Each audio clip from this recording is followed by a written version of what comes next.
महापुरुष विष्णु कुमार की रोचक कथा। जैन दर्शन में दर्शन, ज्ञान और चारित्र, जिन्हें रत्नत्रयी कहा जाता है, उनकी निर्मल आराधना साधना के फल स्वरूप आत्मा में अनेक प्रकार की लब्धियाँ सिद्धियाँ पैदा होती है।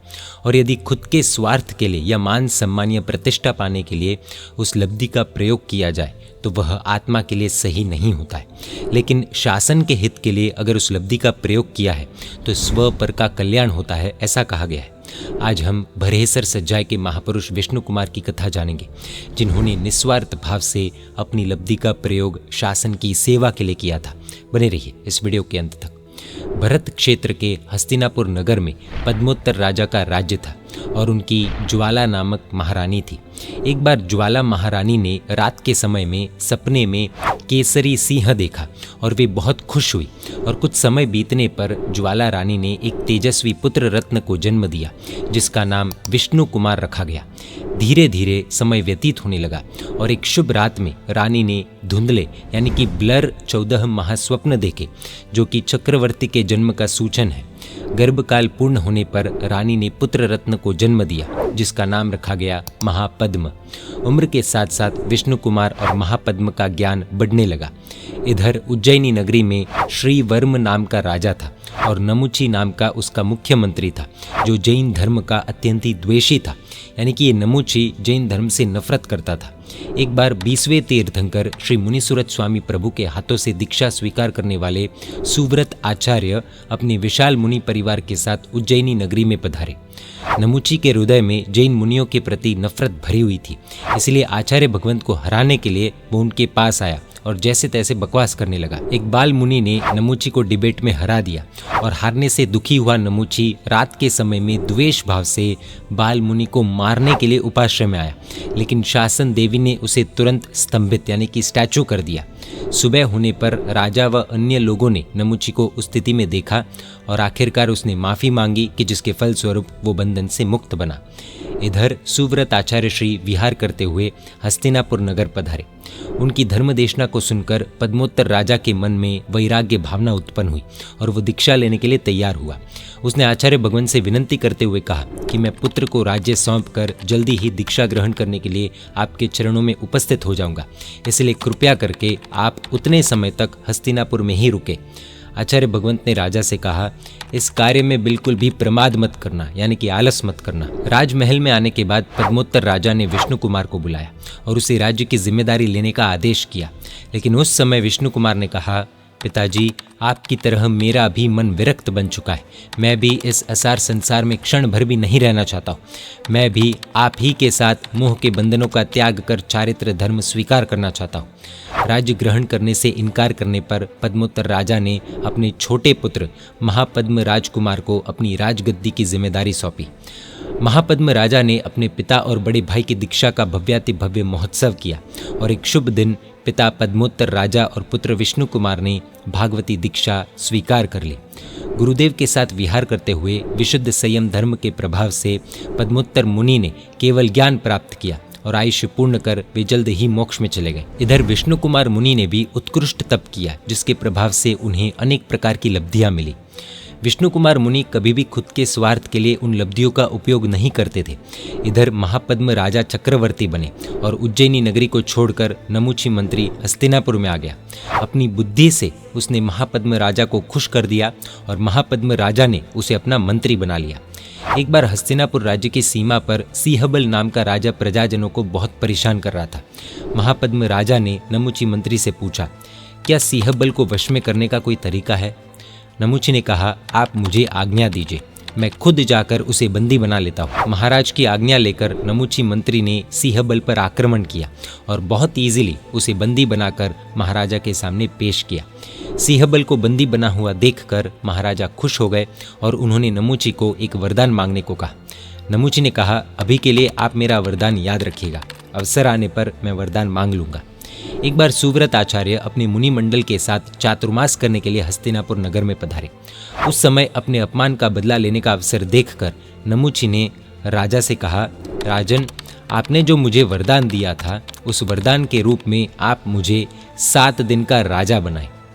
प्राण जाए पर वचन न जाए मानने वाले महापद्म ने नमुची की बात स्वीकार की और उसे 7 दिन का राजा बना दिया। इधर नमुची ने नगर के बाहर एक यज्ञ शुरू किया और यज्ञ के अभिषेक प्रसंग पर सभी धर्म के आचार्य उपस्थित हुए, लेकिन जैन मुनि नहीं आए।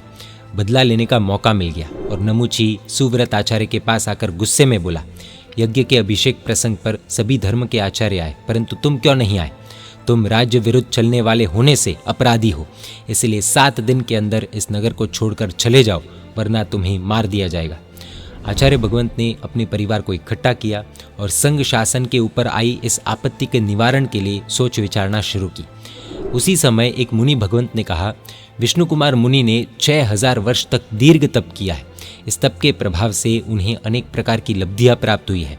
वे महापद्म राजा के बड़े भाई भी हैं, इसलिए उनके वचन से यह नमुची अवश्य शांत हो सकता है। इसलिए उन्हें यहाँ बुलाने के लिए किसी लब्धिधारी मुनिराज को मेरू पर्वत पर जाना चाहिए, क्योंकि वे अभी फिलहाल मेरू पर्वत पर ध्यान साधना कर रहे हैं। इस उपाय को सुनकर एक और मुनि भगवंत ने कहा, मैं अपनी विद्या के बल से मेरू पर्वत तक जा सकता हूँ, लेकिन वहाँ से लौटने की शक्ति मुझ में नहीं है। आचार्य भगवंत ने कहा, विष्णु कुमार मुनि तुम्हें वापस ले आएंगे, अतः तुम्हें वहां जाना चाहिए। गुरुदेव की आज्ञा होते ही वे मुनि उसी समय आकाश मार्ग से उड़ते हुए मेरू पर्वत पर आ गए। चातुर्मास के समय में अचानक मुनि के आगमन को देखकर विष्णु कुमार मुनि सोचने लगे। चातुर्मास में मुनिगण कहीं भी नगर छोड़कर बाहर नहीं जाते, लेकिन ये मुनि यहाँ आए हैं तो अवश्य ही शासन या संघ का कोई जरूरी काम होना चाहिए। विष्णु कुमार मुनि को वंदन आदि करने के बाद उस मुनि ने अपने आने का कारण बताया और कारण का पता चलते ही विष्णु कुमार मुनि उन मुनि को साथ लेकर तुरंत ही हस्तिनापुर आ गए। विष्णु कुमार मुनि ने नमुची राजा को समझाते हुए कहा, जैन मुनि चातुर्मास में कहीं भी विहार नहीं करते हैं और वे घर घर से गोचरी लाकर अपना जीवन निर्वाह करते हैं। वे चातुर्मास तक यही रहे तो आपको क्या तकलीफ है? विष्णु कुमार मुनि की यह बात सुनकर गुस्से में आकर नमुची ने कहा, ज्यादा बकवास मत करो, मैं तुम्हें यहाँ रहने नहीं दूंगा। अत्यंत समर्थ होते हुए भी विष्णु कुमार मुनि समता और धैर्य धारण कर नमुची राजा को समझाते हुए बोले, यदि तुम्हारी सहमति हो तो वे नगर के बाहर रह जाएंगे। गुस्से में आकर नमुची ने कहा, मैं उनकी गंध यानी कि स्मेल भी सहन करने के लिए तैयार नहीं हूँ, इसलिए ज्यादा बकवास मत करो। यदि तुम्हें जीवन प्रिय हो तो नगर छोड़कर चले जाओ। अंत में विष्णु कुमार मुनि ने कहा, अच्छा तो हमें रहने के लिए 3 कदम भूमि दे दो। नमुची ने कहा, लो मैं तुम्हें 3 कदम भूमि देता हूँ, लेकिन 3 कदम से बाहर रहे तो मैं तुम्हें मार डालूंगा। संघ और शासन के ऊपर आई हुई इस मुसीबत को देखकर दुष्ट को सजा देने के लिए विष्णु कुमार मुनि ने अपनी लब्धि के बल से अपना शरीर बढ़ाना शुरू किया।